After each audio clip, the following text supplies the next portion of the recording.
Question answer ઇંગ્લિશના question પૂછવાના છે અને એક શબ્દ જે તે બાળકે ધારેલો છે એને ઈ જ આન્સર બોલવાનો છે, બીજો કોઈ આન્સર બોલવાનો છે નહીં. તો પૂરવાનો વારો છે અને રેણુકાથી ક્વેશ્ચન પૂછશે. ચલ રેણુકા ક્વેશ્ચન પૂછ. What is your name?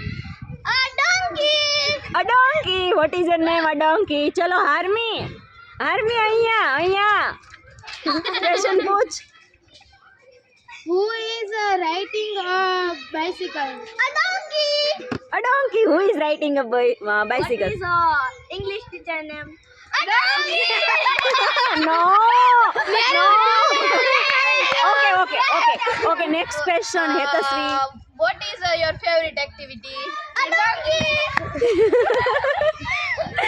ચલો happy. This is a white color. This is a white color નહીં.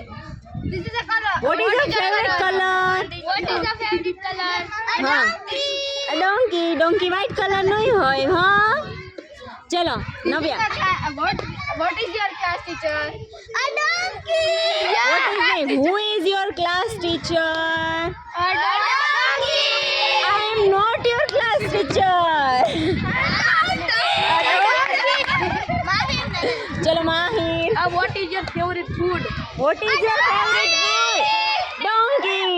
ચલો હવે કોઈને પૂછું. હવે તમે હાલો. પૂછો. હા ધાર્મિક પૂછ. What is your mother name? What is your mother name? A donkey. હવે તમે પૂછો. What is your grandfather name? What is your grandfather? A donkey.